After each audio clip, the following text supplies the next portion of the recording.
Hello प्यारे बच्चों। आज हम पढ़ने वाले हैं नाइन्थ केमिस्ट्री का first chapter, that is exploring mixtures and separation. As you must be knowing कि आपका सिलेबस चेंज हो गया है और लास्ट ईयर जो आपका सिलेबस था, यानी जो मिक्सचर्स के क्वेश्चंस आते थे या जो मिक्सचर का बेसिक कॉन्सेप्ट था, थोड़ा सा वो ट्रिकी कर दिया है इस साल। और मैं आपको डराना नहीं चाह रही, लेकिन थोड़ी सी ज्यादा मेहनत की जरूरत है, क्योंकि थोड़ा सा कॉन्सेप्ट बेस्ड क्वेश्चंस या concept based thinking based questions आने के चांसेस इस साल ज्यादा है। सो दिमाग खोल के पढ़ना। दिमाग खोल के पढ़ना यानी डरने की बिल्कुल भी जरूरत नहीं। हर चीज को आप अच्छे से समझ लोगे, पूरा लेक्चर अच्छे से देख लोगे, 2-3 बार देख लोगे, तो एक भी क्वेश्चन ऐसा नहीं होगा जो इस लेक्चर से, इस वीडियो से बाहर से आ जाए। So don't worry and let's get started. What are the topics on the basis of which we are going to cover this chapter? तो first is the mixture, the world of mixtures. हम mixtures के types और सब कुछ बहुत अच्छे से समझेंगे भी। फिर solution, colloids और suspension भी एक तीसरी चीज है, उसको भी हम अच्छे से समझेंगे। टिंडल इफेक्ट आपके एग्जामिनर का फेवरेट क्वेश्चन, अच्छे से कॉन्सेप्ट समझ लेंगे। सेपरेशन टेक्निक्स, होमोजीनियस मिक्सचर्स की अलग होती है, हेट्रोजीनियस की अलग होती है, तो वो भी हम अच्छे से समझेंगे। फिर वाई सेपरेशन मैटर्स, कि ये क्यों जरूरी है। We are going to cover all this things in this video. तो लेट्स गेट स्टार्टेड। हर चीज को हम पहले इजी लैंग्वेज में समझ लेंगे, उसके बाद हम उसकी डेफिनेशन पे जाएंगे, क्योंकि साइंस में मार्क्स तभी मिलते हैं जब आपने अच्छे से उसके कीवर्ड्स को लिखा हुआ हो। ठीक है, तो पहले हम समझ लेते हैं ताकि आपको याद करने में प्रॉब्लम ना हो कि मिक्सचर्स क्या है। तो जब दो या दो से ज्यादा चीजें मिक्स की हुई, सिंपली मिक्स की हुई हो, और उनके बीच में कोई केमिकल बॉन्ड ना हो, तो ये टाइप के सब्सटेंसेस क्या कहलाते हैं? मिक्सचर्स कहलाते हैं। अब मिक्सचर्स की एक और खासियत, कि जो एक एक पर्टिकुलर कंटेंट है, एक एक पर्टिकुलर सब्सटेंस है, वो अपनी प्रॉपर्टीज को रिटेन करता है, अपनी प्रॉपर्टीज खो नहीं देता। ये टाइप के सब्सटेंसेस क्या कहलाते हैं? मिक्सचर्स कहलाते हैं। अब आप डेफिनेशन कैसे लिखेंगे इसकी, वो हम नेक्स्ट स्लाइड में देखते हैं। यदि डेफिनेशन पूछी जाती है आपसे, तो आप क्या लिखोगे कि simply a mixture is form when two और more substances are combined without a chemical reaction. दोनों के बीच में कोई केमिकल रिएक्शन नहीं होती है, और each substance keep its own properties. हर सब्सटेंस अपनी प्रॉपर्टीज को क्या करता है? रिटेन करता है। छोटे से एग्जांपल से हम इस चीज को समझते हैं, कि जैसे आपने सैलेड बनाया, ठीक है, सैलेड में आपने रेडिश लिया, cucumber, carrot, so many things, जो जितनी भी चीजें लेनी। अब उसका कोई रेशियो फिक्स नहीं है कि आपको एक ही रेडिश और दो ही कैरेट लेनी पड़ेगी, कोई उसका फिक्स्ड अमाउंट नहीं है। दूसरी चीज, कैरेट और रेडिश के बीच में कोई केमिकल बॉन्ड नहीं बन गया। तीसरी चीज, जब आप एक पर्टिकुलर चीज खाओगे तो आपको उसी का टेस्ट आएगा। ऐसा नहीं होता कि रेडिश में टमेटो का टेस्ट है या टमेटो में रेडिश का टेस्ट है। ठीक है, तो क्या तीन इंपॉर्टेंट चीजें जो मिक्सचर्स की प्रॉपर्टी है, कि नो फिक्स्ड रेशो नहीं होता, प्रॉपर्टीज रिटेन्ड।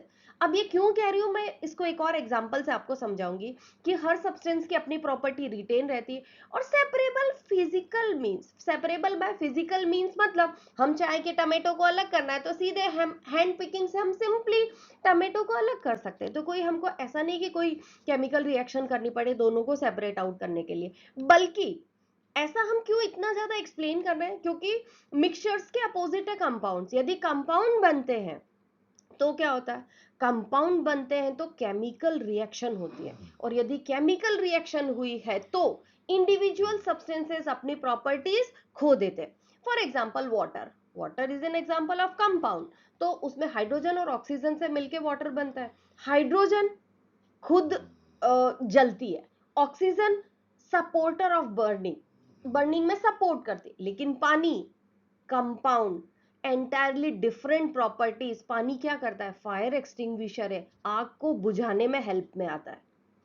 बात क्लियर हो गई कि जब कंपाउंड बनेंगे तो वो अपनी प्रॉपर्टीज रिटेन नहीं करते, अपनी प्रॉपर्टीज छोड़ देते, बल्कि मिक्सचर्स के केस में इंडिविजुअल सब्सटेंस अपनी अपनी प्रॉपर्टीज क्या करेंगे? रिटेन करेंगे, ओन करेंगे। ठीक है, there are two types of mixtures, one is homogeneous and another is heterogeneous. अब ये दोनों क्या होते हैं, अभी अपन अच्छे से पढ़ते हैं। First is homogeneous mixture.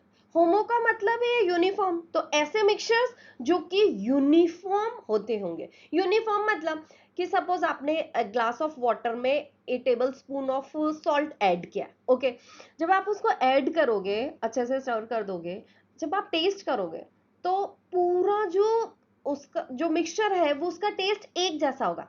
क्या आप ऐसा कर सकते हो कि सॉल्ट सॉल्ट अलग ले लो आप और वाटर वाटर अलग ले लो? नहीं कर सकते। तो बिकॉज क्यों? क्योंकि वो होमोजीनियस मिक्सचर है। होमोजीनियस मतलब एक जैसा है पूरी दूर। क्या क्या एग्जांपल्स है होमोजीनियस मिक्सचर्स के? देयर आर सो मेनी कि लेमन वाटर आप बना सकते हो, salt dissolved in water, that is also an example of homogeneous solutions. Air, air around you, ऐसा नहीं होता ना कि कार्बन डाइऑक्साइड अपने को अलग अलग दिखाई देती है, ऑक्सीजन अलग दिखाई दे और वाटर वेपर अलग दिखाई दे, नहीं, they are uniformly mixed together. तो that kind of mixtures are called as homogeneous mixture. याद करने का क्या तरीका? सिंपल है, होमो मींस एक जैसा, तो वो मिक्सचर्स जो एक जैसे हो वो क्या कहलाएंगे? Homogeneous mixtures. ओके, तो हेट्रोजीनियस मिक्सचर क्या होते होंगे? तो हेट्रोजीनियस वो मिक्सचर्स होते हैं which are non uniform in nature. Non uniform means कि जिनकी फिजिकल बाउंड्रीज डिफरेंट हो। सपोज आपने एक बीकर लिया, बीकर में आपने 2-3 टेबल स्पून ऑफ सैंड डाल दिया, क्या वो सैंड डिसॉल्व हो जाएगी?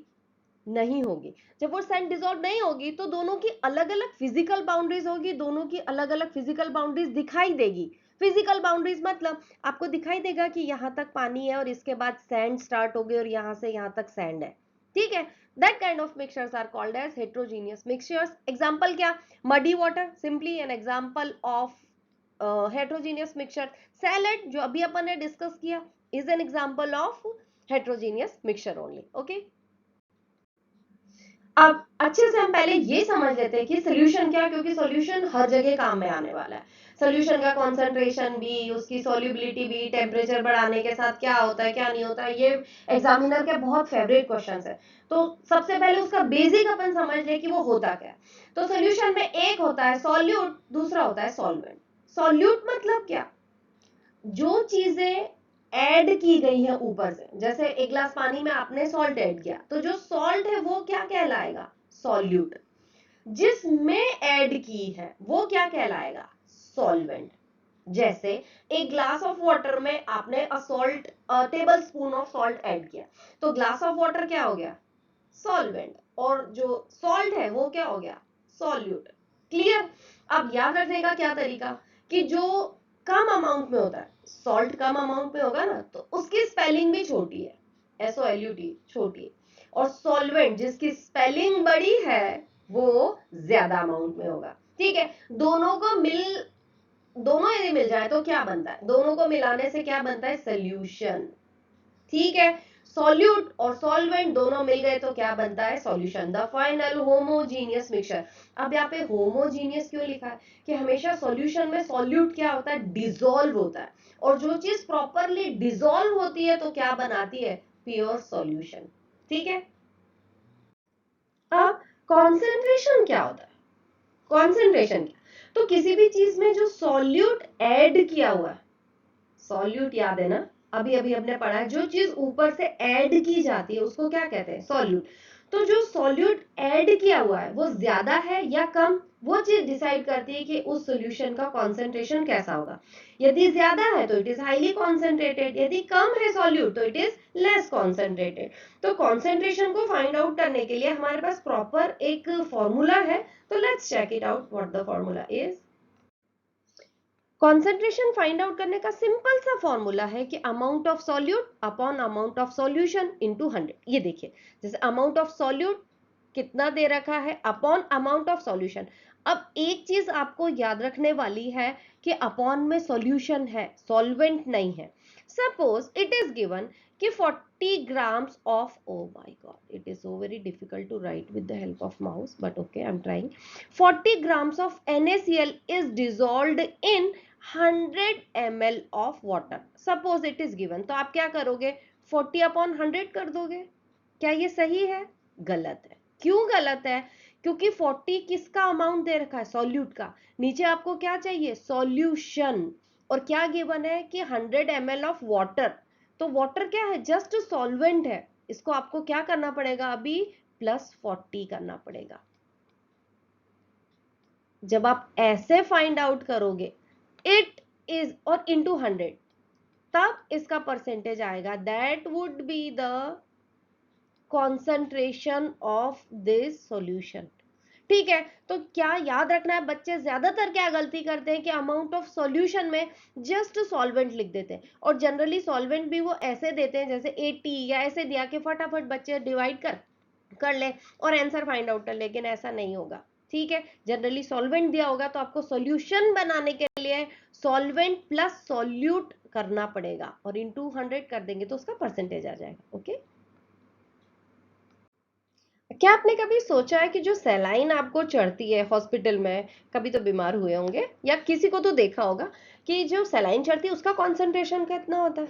उसका कॉन्सेंट्रेशन एग्जैक्ट 0.9% होता है। अब ये 0.9% ही क्यों लिया? तो जो सेल वाले चैप्टर में हमने देखा था कि यदि सेल का कॉन्सेंट्रेशन है और उसके बाहर के एनवायरनमेंट का कॉन्सेंट्रेशन कम ज्यादा हो तो क्या होता है, या तो सेल श्रिंक हो जाता है या सोलन हो जाता है। पर एग्जैक्टली सेल का कॉन्सेंट्रेशन होता है 0.9। कितना होता है? 0.9। तो बाहर का कॉन्सेंट्रेशन भी कितना होना चाहिए? 0.9, ताकि सेल उसमें आराम से रह सके। That would be isotonic solution. इसकी मदद से हम एनर्जी गेन कर सकते हैं। जो ORS आपने नाम सुना होगा, ओरल रिहाइड्रेशन सॉल्यूशन, वो भी कितना होता है?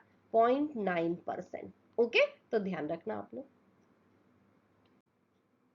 अब व्हाट इज सॉल्युबिलिटी? सॉल्युबिलिटी क्या चीज है ये? तो as the name suggest, solubility क्या होती होगी कि जितने ज्यादा से ज्यादा अमाउंट में सॉल्यूट हम किसी सॉल्वेंट में डिसॉल्व कर सके, उस चीज को हम क्या कहते हैं? सॉल्युबिलिटी। एक बार डेफिनेशन चेक कर लेते हैं कि maximum solute that can be dissolved in a fixed quantity of solvent at a given temperature. अब एट अ गिवन टेम्परेचर क्यों लिखा है? इसलिए लिखा है कि जैसे जैसे हम टेम्परेचर बढ़ाते जाते हैं सॉल्युबिलिटी भी बढ़ती चली जाती है। आपने घर में शायद कभी नोटिस किया हो कि जब आपकी मम्मी शुगर सिरप बनाती है, चाशनी, तो वो क्या करती है? आपके वेसल को फ्लेम्स पे चढ़ाती। फ्लेम पे क्यों चढ़ाती है? ताकि उसकी सॉल्युबिलिटी इंक्रीज हो जाए। ठीक है, तो what is solubility? Solubility is the amount of solute that is dissolved in solvent. और याद रखने वाली बात क्या है कि लिक्विड के केस में जैसे जैसे हम टेम्परेचर बढ़ाते जाएंगे सॉल्युबिलिटी भी बढ़ती चली जाएगी। ओके, अब सॉल्यूशन कितने टाइप के होते हैं? दो टाइप के, सैचुरेटेड और अनसैचुरेटेड। सैचुरेटेड मतलब क्या कि जितने मैक्सिमम अमाउंट ऑफ सॉल्यूट उसमें डिसॉल्व हो सकता था वो हो चुका है। मतलब no more solute can be dissolved in a solvent is called as saturated solution. जैसे सपोज हम खाना खा रहे एक पॉइंट ऐसा आएगा हमारा पेट भर जाएगा, उसके बाद हम और नहीं खा सकते। Same is the case with saturated solution कि और वो सॉल्यूट को डिसॉल्व नहीं कर सकता। That kind of solutions are called as saturated solution. Okay, तो फिर अनसैचुरेटेड क्या होंगे?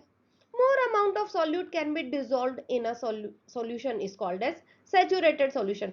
कि जब किसी कोई सॉल्वेंट में और सॉल्यूट डिसॉल्व किया जा सकता है, that kind of solutions are called as unsaturated solution। ठीक है, जैसे एग्जाम के पहले आपका दिमाग ऐसा बिल्कुल फास्ट हो जाता है या उसमें ज्यादा जगह बन जाती है, आई मस्ट से, कि एग्जाम के पहले आप जितना भी अमाउंट ऑफ नॉलेज हो वो गेन करते जाते हो। तो that kind of solutions are called as unsaturated solutions. Okay,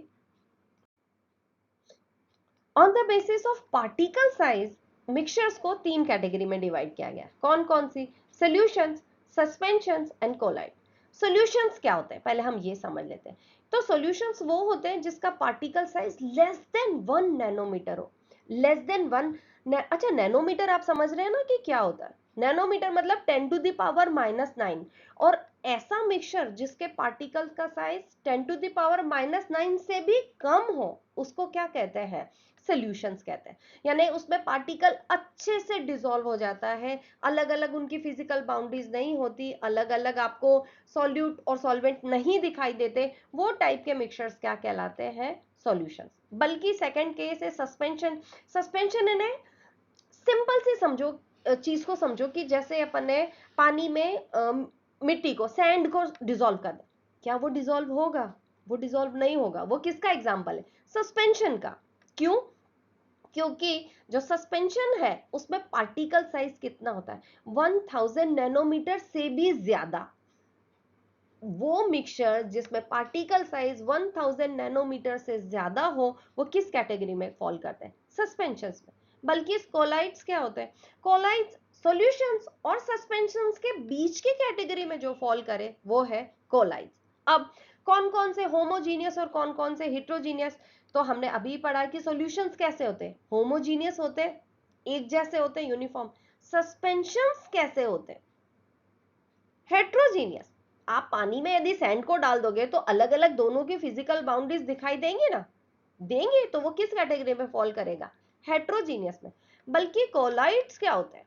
दिखते तो यूनिफॉर्म है। कोलाइड का एक एग्जांपल से समझ लेते हैं कि milk is an example of colloid. तो मिल्क अपन देखो तो वो क्या अलग अलग दिखाई देते हैं? उसके प्रोटीन, फैट, वे, कैसीन सब अलग अलग दिखाई देते हैं? नहीं दिखाई देते। लेकिन वो है कैसा? छुपा रुस्तम है। वो है हेट्रोजीनियस।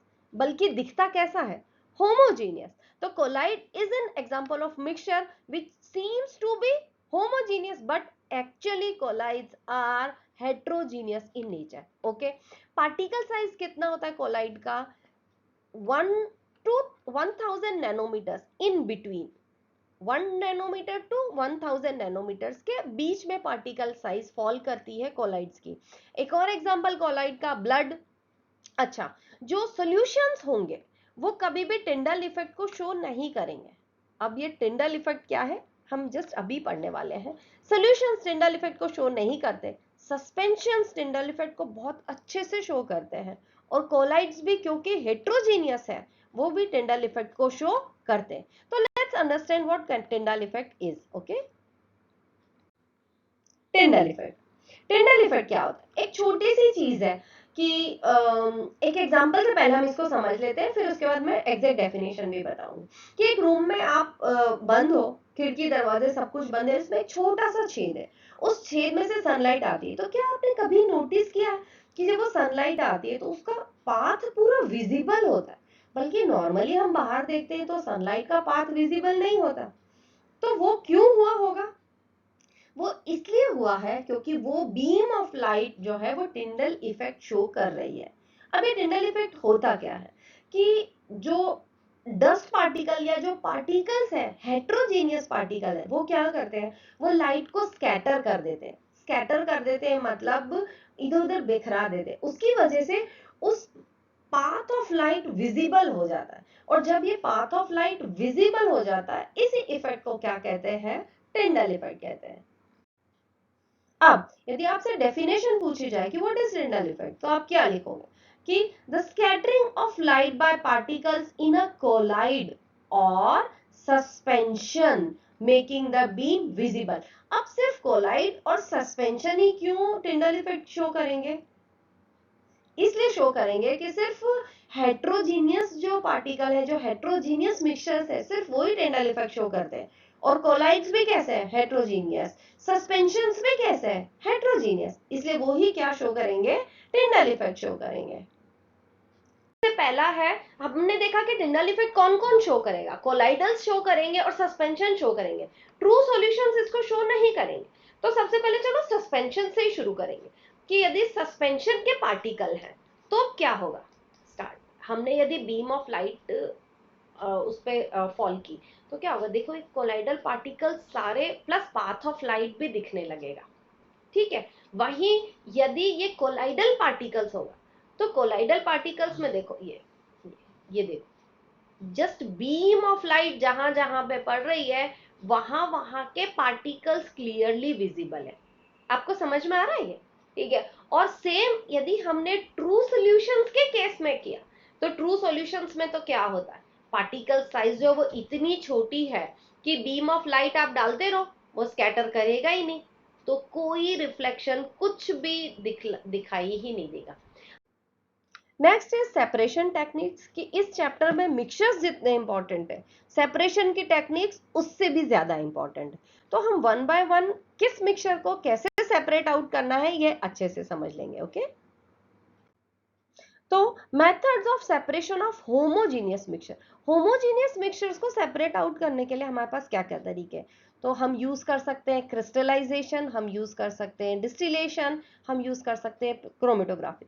क्रिस्टलाइजेशन आपको पता नहीं होगा कि वो क्रिस्टलाइजेशन है, बाकी आपके घर में मम्मी हर कभी क्रिस्टलाइजेशन करती रहती, तो अभी मैं आपको समझा देती हूँ। डिस्टिलेशन भी, पेपर क्रोमेटोग्राफी तो आपने कभी पढ़ी ही नहीं है, हम उसको अच्छे से डिस्कस करेंगे। फिर methods of separation of heterogeneous mixture, heterogeneous mixtures को सेपरेट आउट करने के क्या क्या तरीके हैं? टू इमिसिबल लिक्विड है तो कैसे सेपरेट करेंगे, सब्लिमेशन कैसे करेंगे, सेंट्रीफ्यूगेशन क्या होता है, कोएगुलेशन क्या होता है, हम सब चीजों को भी अच्छे से डिस्कस करते हैं, ओके, वन बाय वन। अब ये जो होमोजीनियस मिक्सचर है उसको सेपरेट आउट करने की फर्स्ट टेक्निक क्या है? क्रिस्टलाइजेशन। और जैसे मैंने बोला था कि आपकी मम्मी हर कभी क्रिस्टलाइजेशन करती रहती है, बस आपको पता नहीं है कि वो क्रिस्टलाइजेशन है। तो चैप्टर के स्टार्टिंग में हमने सॉल्यूट के बारे में जब पढ़ा तो हमने देखा कि सैचुरेटेड और अनसैचुरेटेड सॉल्यूशन होते हैं। तो हमें क्रिस्टलाइजेशन करने के लिए क्या करना है?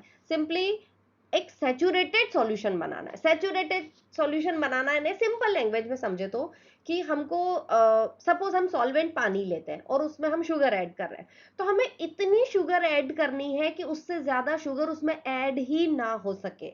That solution will be saturated solution. एक सैचुरेटेड सॉल्यूशन बन गया आपका। जब वो सैचुरेटेड सॉल्यूशन बन जाएगा उसके बाद आपको क्या करना है? उसको हीट करना है, गर्म करना है, जैसे आपकी मम्मी करती है। बूरा बनाती है, कभी लड्डू बनाने के लिए बूरा जो बनता है that is the process of crystallization only.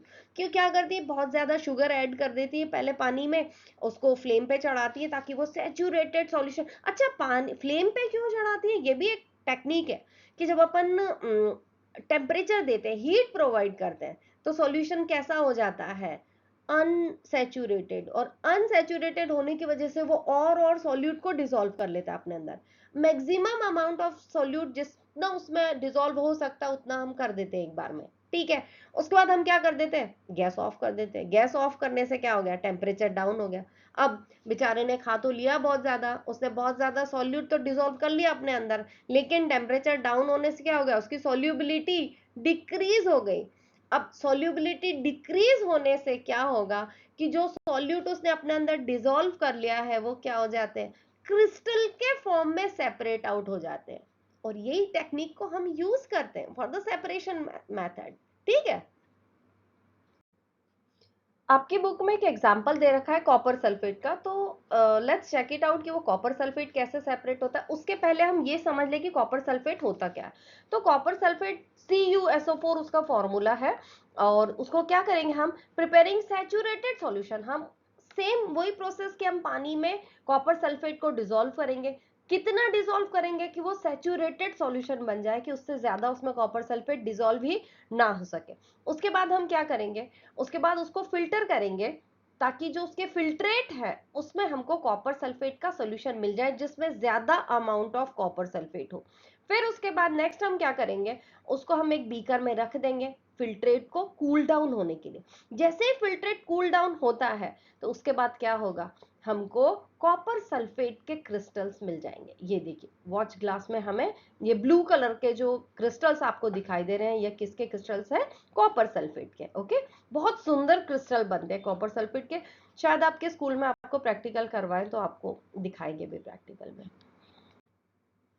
अब ऐसी प्रोसेस जो होमोजीनियस मिक्सचर्स को सेपरेट आउट करने के लिए यूज की जाती है, तो सेकंड प्रोसेस क्या है? डिस्टिलेशन। पहले हम ये समझ लेते हैं डिस्टिलेशन होता क्या है और किस कंपोनेंट्स के लिए यूज करते हैं। तो जब मिसिबल लिक्विड हो, मिसिबल लिक्विड मतलब क्या? कि दो ऐसे लिक्विड जो आपस में मिक्स हो जाते हैं, वो टाइप के लिक्विड्स को सेपरेट आउट करने के मेथड क्या है? डिस्टिलेशन।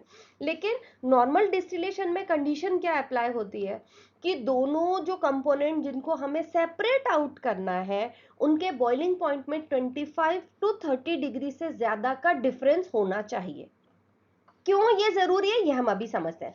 कि दो लिक्विड मिक्स किए हुए हैं उसको हम बॉईल करेंगे, बॉईल करेंगे तो पहला जिसका बॉइलिंग पॉइंट कम है वो सेपरेट आउट हो जाएगा, और दूसरा जिसका बॉइलिंग पॉइंट ज्यादा है वो उसी कंटेनर में, उसी बीकर में रह जाएगा। इस तरह से हम दोनों लिक्विड्स को सेपरेट कर लेते हैं। फॉर एग्जाम्पल जैसे पानी और एसीटोन दोनों को इसी मेथड से सेपरेट आउट किया जाता है। क्यों हम सेपरेट कर पाते हैं? क्योंकि एसीटोन का जो बॉइलिंग पॉइंट है वो 56-58 के अराउंड है और वाटर का क्या है, 100 है। तो दोनों में 25 से ज्यादा का डिफरेंस है, 25 डिग्री से ज्यादा का डिफरेंस है। इस डिफरेंस की वजह से एसीटोन तो क्या होता है, जल्दी जल्दी वेपोराइज हो जाता। अब वेपोराइज हो जाता तो हमारे पास पूरा ऐसा सेटअप है कि हम उसको कूल डाउन करके वेपर्स को हम कलेक्ट कर लेते हैं। उसका हम एपरेटस देखते हैं, उसके बाद हम उसका प्रैक्टिकल भी अच्छे से देखेंगे। ये देखिए, ये एपरेटस है, डिस्टिलेशन के लिए यूज में आता है। दो ऐसे लिक्विड, जैसे यहाँ पे mixture of acetone and water, जो कि मिसिबल है, आपस में मिक्स हुए हुए हैं, उनको सेपरेट आउट करने के लिए हम डिस्टिलेशन यूज करते हैं। ये देखिए, इसको हीट प्रोवाइड की जाती है।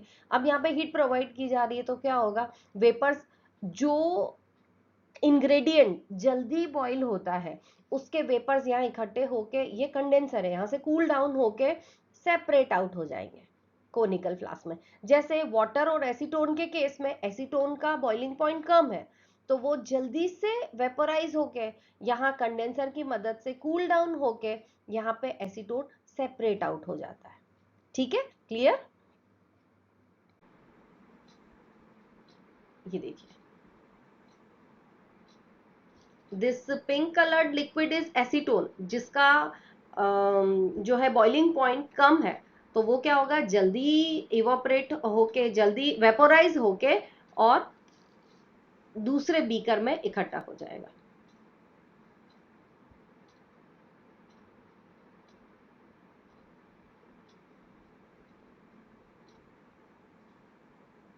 ये देखिए, पूरा एसीटोन जो है वो सेपरेट आउट हो गया है। ये देखिए, by the process of distillation. अब जो ऐसे लिक्विड्स हैं जिनके बीच में 25 डिग्री से भी कम का डिफरेंस है बॉइलिंग पॉइंट में, वैसे लिक्विड्स को सेपरेट आउट करने के लिए we need to do fractional distillation. ये फ्रैक्शनल डिस्टिलेशन क्या होता है, एक पूरा कॉलम होता है जिसमें जो भी चीज को हमको सेपरेट आउट करना है, सपोज पेट्रोलियम है तो पेट्रोलियम को सेपरेट आउट करना है, तो इस फ्रैक्शनल डिस्टिलेशन की मदद से वो सेपरेट आउट होगा। अब इन सब में क्योंकि जो पेट्रोलियम जब हम इसमें इंसर्ट करेंगे, तो क्योंकि सबसे पहले सबसे कम बॉइलिंग पॉइंट जो है वो एलपीजी का है या पेट्रोलियम गैस का है, तो सबसे पहले वो सेपरेट आउट हो जाएगी। नेक्स्ट पेट्रोल सेपरेट आउट होगा, फिर उसके बाद aviation fuels that is kerosene separate out होगा, फिर डीजल्स, फिर लुब्रिकेटिंग ऑयल्स है, और सबसे एंड में बिटुमिन सेपरेट आउट हो जाएंगे। Third is paper chromatography. अब पहले तो ये समझना जरूरी है कि कौन सी चीजों को पेपर क्रोमेटोग्राफी से सेपरेट आउट करेंगे। तो वो चीजें जो सेम सॉल्वेंट में डिसॉल्व होती है और एक ही जगह मिक्स होकर रह गई हैं, उनको सेपरेट आउट करने के लिए हम क्या यूज करेंगे, पेपर क्रोमेटोग्राफी। ठीक है, अभी तक आपने कभी पढ़ी नहीं है, इसलिए बहुत अच्छे से समझना। कभी आपने नोटिस किया कि स्केच पेन का कोई डॉट, ब्लैक स्केच पेन का खासकर डॉट यदि पेपर पे लगा हुआ है, उस पे यदि पानी गिर जाता है तो क्या होता है, वो ऐसे स्प्रेड आउट होता है। और जब स्प्रेड आउट होता है तो वो डिफरेंट डिफरेंट कलर्स बन जाते हैं। ब्लैक है यदि स्केच पेन, तो ऐसा नहीं कि वो ब्लैक ही जो स्प्रेड आउट हो रहे हैं वो कलर ब्लैक ही हो, कभी रेड, ब्लू, ग्रीन, कोई भी कलर उसमें से आता है। क्यों? क्योंकि जो वो ब्लैक डॉट है वो डिफरेंट कलर्स से मिक्स होके बना हुआ है, और यही प्रिंसिपल हम यूज करते हैं क्रोमेटोग्राफी में। अब एक और इम्पॉर्टेंट बात कि करते कैसे, पहले तो अच्छा अपन ये समझ लेते हैं कि पेपर क्रोमेटोग्राफी में हम एक पेपर लेंगे, पेपर में 1 सेंटीमीटर के अबाउट थोड़ा सा अपन एक स्पॉट लगा लेंगे, जैसे यहाँ पे आपको दिखाई दे रहा होगा। ये देखिए, हमने ये पेपर पे एक ऐसा स्पॉट जैसा लगा लिया है थोड़ा सा 1 सेंटीमीटर पे, और ये देखिए, ये यहाँ पे, और उसको हमने एक बीकर में रख दिया है, नीचे हमने पानी भर दिया। अब किस केस के लिए हम पानी यूज करेंगे और कोई और सॉल्यूशन यूज करेंगे हम, तो वो इंग्रेडिएंट जो वाटर में सोल्यूबल है, उन चीजों को सेपरेट आउट करने के लिए हम क्या यूज करेंगे, वाटर यूज करेंगे। अब कुछ चीजें ऐसी भी है जो पानी में सोल्यूबल नहीं है, तो जो चीजें पानी में सोल्यूबल नहीं होती उनको सेपरेट आउट करने के लिए हम अल्कोहल यूज कर सकते हैं। ठीक है, अब यहाँ हम सिंपली इंक को यूज कर रहे हैं, तो इंक वाटर सोल्यूबल है इसलिए हम वाटर यूज कर रहे हैं। ठीक है, ऐसा कुछ एपरेटस होता है। अब क्या होगा धीरे धीरे कि जैसे जैसे टाइम बढ़ता जाएगा, इंक के 2 3 4 जितने भी इंग्रेडिएंट्स हो वो अलग अलग होंगे। कैसे अलग होंगे कि इस पेपर पे मूव करेगा वाटर, जब वाटर मूव करेगा तो जो कंपोनेंट ज्यादा सॉल्यूबल है वाटर में वो ज्यादा हाई राइज कर जाएगा, वो सब्सटेंस जो कम सॉल्यूबल है वो उसके नीचे, जो सबसे कम सॉल्यूबल है वो सबसे नीचे। यही प्रिंसिपल है क्रोमेटोग्राफी का। अच्छा, हर सेपरेशन टेक्निक में एक प्रिंसिपल जरूर है जो कि आपको बहुत अच्छे से समझ में आना चाहिए कि हमने वो क्यों यूज किया है। तो इस केस में प्रिंसिपल क्या है कि जो सारे इंग्रेडिएंट्स हैं, जो सारे कंपोनेंट्स हैं जिसको हमको सेपरेट आउट करना है, वो सब एक ही सॉल्वेंट में डिसॉल्व होते हैं, लेकिन उनका अफेक्शन कम या ज्यादा है। जिसका अफेक्शन ज्यादा है सॉल्वेंट से वो ज्यादा राइज करेगा, जल्दी सेपरेट आउट हो जाएगा। जिसका अफेक्शन कम है वो कम राइज करेगा और थोड़ा लेट सेपरेट आउट होगा। क्लियर? इसको हम एक प्रैक्टिकल के हेल्प से देखते हैं, तो चलो समझते हैं। ये देखिए जो जो substance, suppose A B C तीन सब्सटेंसेस है, तो वो जो पानी में जितना सॉल्युबल होगा वो उस पेपर पे उतना ऊपर राइज करेगा। ये बात आपको समझ में आ रही है? ये देखिए ये ये एक एक सब्सटेंस कैप्चर होता जाएगा। Next is separation of to immiscible liquid. Immiscible liquid मतलब जो आपस में डिसॉल्व नहीं होते। जो डिसॉल्व नहीं होते मतलब क्या टाइप के मिक्सचर्स है वो? हेट्रोजीनियस।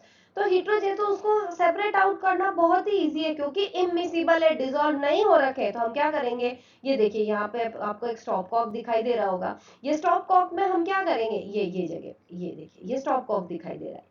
तो हम क्या करेंगे, जब तक ये वाटर और ऑयल दोनों मिक्स हुआ है, जब तक ये वाटर नीचे सेपरेट आउट होगा तब तक तो हम कॉक ऑन रखेंगे। और जैसे ही हमें लगेगा कि वाटर सेपरेट आउट हो चुका तो हम क्या करेंगे, कॉक बंद कर देंगे। जैसे ही कॉक बंद कर देंगे तो ऑयल क्या होगा, ऊपर रह जाएगा। वाटर क्या है, यहाँ पे नीचे कलेक्ट हो जाएगा। ठीक है, इजी है, बहुत इजी है। ठीक है, इमिसिबल क्या है, बस आपको इस में ये ध्यान रखना कि इमिसिबल मतलब जो डिसॉल्व नहीं होते। ऐसे लिक्विड जो डिसॉल्व नहीं होते, मिक्स नहीं होती, उसको क्या कहते हैं, इमिसिबल लिक्विड्स। सिंपल सा एक्सपेरिमेंट है, कुछ भी नहीं। ठीक है, आई होप आप लोगों को समझ में आ गया होगा। Next is sublimation. Sublimation process क्या है और किसके लिए यूज कर सकते हैं? तो सब्लिमेशन इन सिंपली जब सॉलिड स्टेट से डायरेक्ट गैसियस स्टेट में कन्वर्ट जब कोई कंपोनेंट होता है तो उसको क्या कहते हैं, सब्लिमेशन। ऐसे मिक्सचर्स जिसमें एक सबलाइम हो, यानी एक डायरेक्टली गैसियस स्टेट में कन्वर्ट हो रहा हो, ऐसे मिक्सचर्स को सेपरेट आउट करने के लिए हम सब्लिमेशन यूज कर सकते हैं। अब एग्जाम्पल के तौर पे हम देखें, जैसे कैम्फर है। कैम्फर आपने देखा होगा, कभी रखा रहता है तो अपने आप वो उड़ जाता है। उड़ क्यों जाता है? क्योंकि वो गैसियस स्टेट में कन्वर्ट हो जाता है।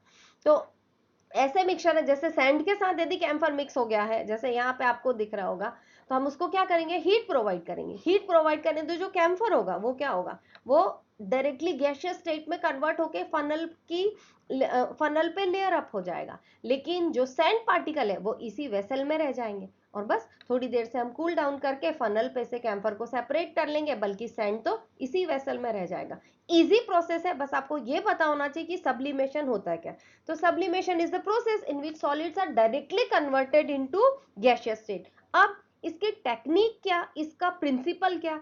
तो वो सब्सटेंसेस जो सबलाइम है उसको सेपरेट करने के लिए हम सब्लिमेशन यूज कर सकते हैं। ऐसे मिक्सचर्स जिसमें सबलाइम किसी और ऐसे कंपोनेंट के साथ मिक्स हो गए हैं जो सबलाइम नहीं है, नॉन सबलाइम है, तो उसको हम सबलाइम को by the process of sublimation separate out कर सकते हैं। Method of separation of suspension, कि सस्पेंशंस को कैसे सेपरेट आउट किया जाए। तो सस्पेंशंस को सेपरेट आउट करना इजी होता है क्योंकि उनकी फिजिकल बाउंड्रीज अलग अलग दिखाई देती है। पहली प्रोसेस क्या, सेंट्रीफ्यूगेशन। सेंट्रीफ्यूगेशन मतलब क्या, हाई स्पीड पे हम किसी भी मिक्सचर को स्पिन कर दें तो वो प्रोसेस कहलाती है सेंट्रीफ्यूगेशन। प्रिंसिपल क्या है इसके पीछे, प्रिंसिपल ये कि एक सब्सटेंस का की डेंसिटी ज्यादा होनी चाहिए, एक सब्सटेंस की डेंसिटी कम होना चाहिए। जिसकी डेंसिटी ज्यादा है जब अपन उनको हाई स्पीड पे स्पिन करेंगे तो जिसकी डेंसिटी ज्यादा है वो बॉटम में सेटल डाउन हो जाएंगे, जिसकी डेंसिटी कम है वो ऊपर ऊपर सेपरेट आउट हो जाएंगे। Next is coagulation. What is coagulation? Coagulation in simply, suppose पानी है, पानी को हमको पानी बहुत इम्प्योर है उसको हमको प्योर बनाना है, तो हम क्या करेंगे कि कोई ऐसा सब्सटेंस डाल दें जिस सब्सटेंस के साथ इम्प्यूरिटी रिएक्शन करके सेटल डाउन हो जाए, और हम ऊपर ऊपर के लिक्विड को डिकेन डाउन कर ले, ऊपर ऊपर के लिक्विड को निकाल ले और हमें प्योर वाटर मिल जाए। That process is coagulation. Coagulation मतलब क्या कि पानी में हमने सपोज एलम डाली, तो एलम क्या करती है, उसकी इंप्यूरिटीज के साथ रिएक्शन कर लेती है, रिएक्शन करके हाई अमाउंट ऑफ लम बना लेती है, कोएगुलेंट बना लेती है। और वो कोएगुलेंट कैसे होते हैं, वो नीचे सेटल डाउन हो जाते हैं। वो सेटल डाउन हो गए तो ऊपर ऊपर का पानी कैसा बन जाता है, प्योर। वो प्योर वाटर को हम दूसरे में फिल्टर करके हम प्योर वाटर ऑब्टेन कर सकते हैं। इसी प्रोसेस को हम बहुत अच्छे से एक्सपेरिमेंट के जरिए देखेंगे, समझेंगे अभी।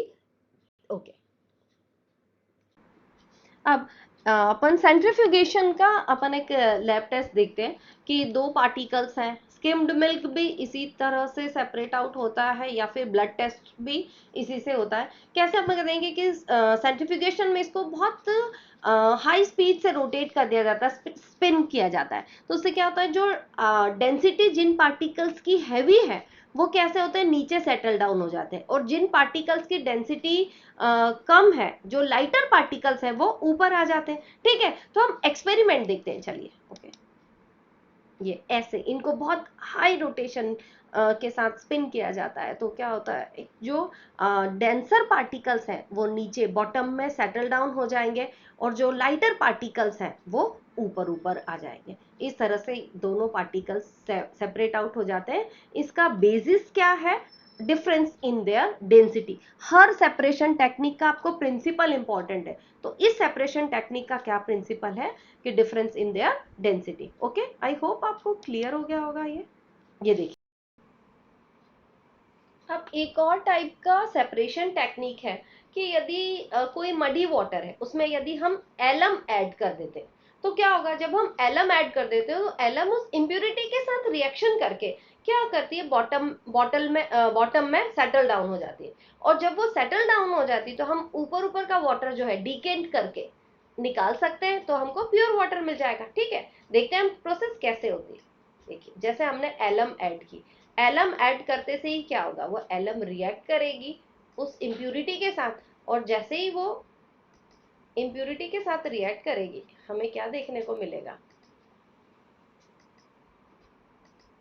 ये देखिए, ये सारी इम्प्यूरिटी सेटल डाउन हो जाती है बॉटम में, और हमें ऊपर ऊपर का पानी कैसा मिल जाएगा, प्योर वाटर मिल जाएगा, जिसको हम डिकेंट कर सकते हैं।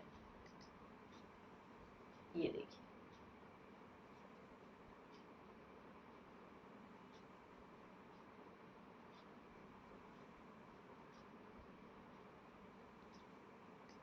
ओके।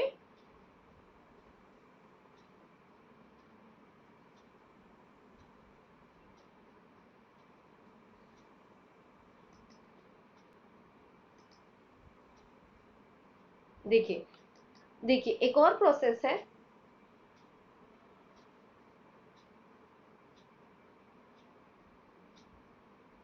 ये देखिए, एलम ने वाटर इम्प्यूरिटी के साथ रिएक्शन कर ली, और हमने प्योर वाटर क्या करा, डिकेंट करके दूसरे बीकर में निकाल लिया। ठीक है, in this way also we get pure water, और जो इम्प्यूरिटी है वो सेडिमेंट के फॉर्म में नीचे सेटल डाउन हो जाती है, उसका सेडिमेंटेशन हो जाता है। ओके,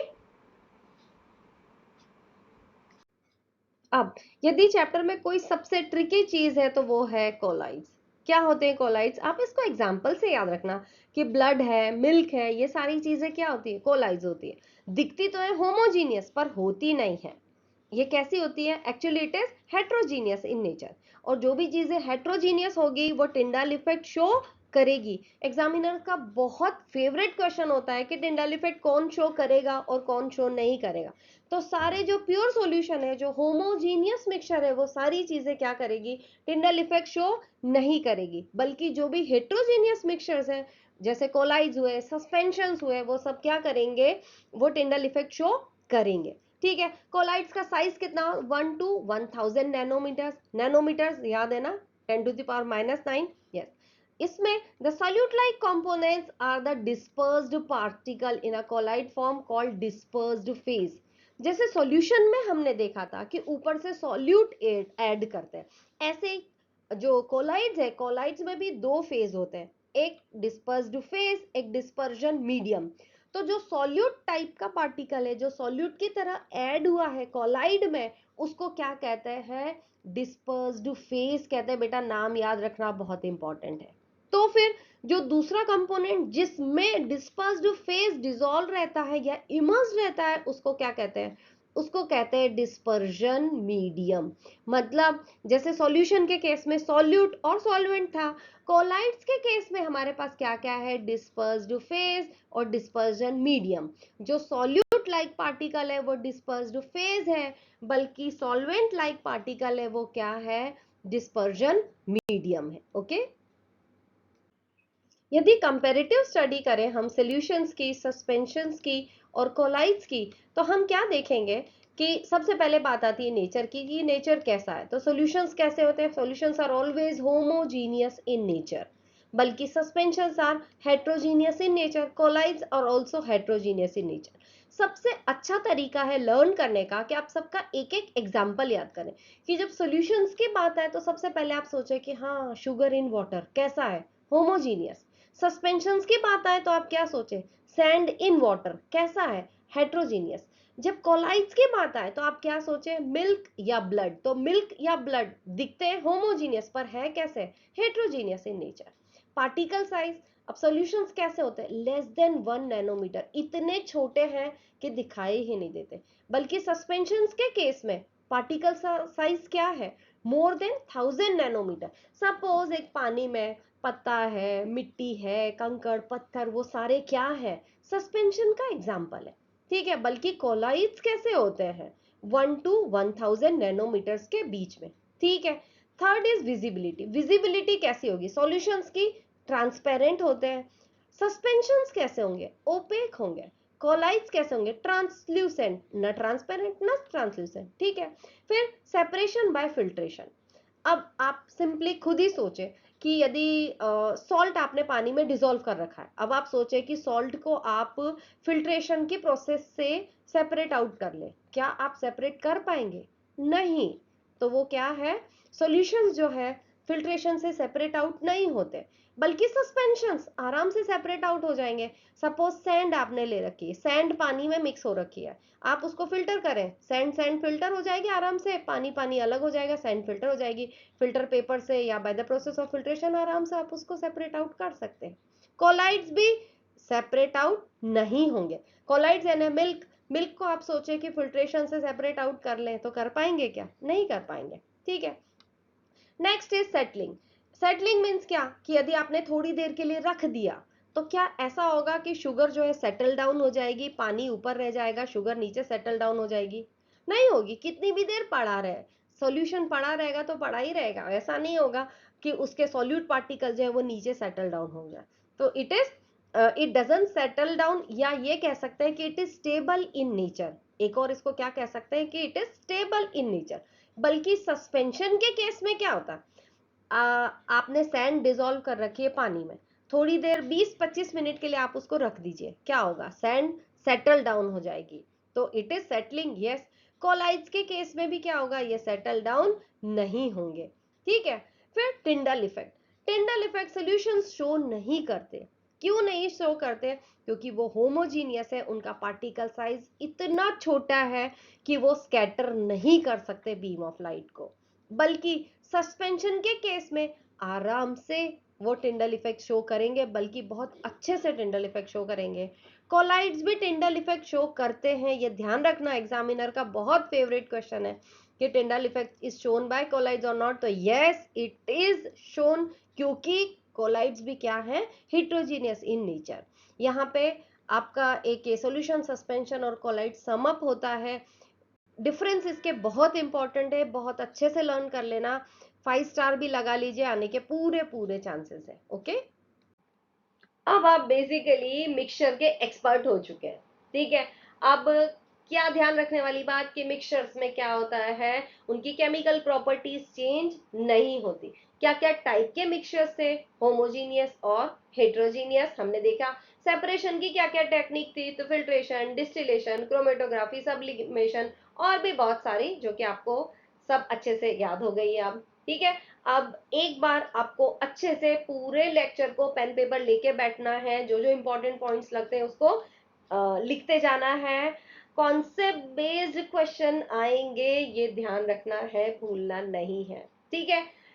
यदि लेक्चर अच्छा लगा, यदि वीडियो अच्छा लगा तो प्लीज चैनल को सब्सक्राइब कर देना, आपके दूसरे फ्रेंड्स को भी शेयर कर देना। और नेक्स्ट वीडियो आप किस चैप्टर पे देखना चाहते हैं, कौन सी क्लास के लिए, तो प्लीज वो भी कमेंट करना, तो मैं उस पर वीडियो बना दूंगी। ओके, देखते रहिए अपना चैनल अपनी क्लास A1, जहां पढ़ाई याद रहती है। Bye bye.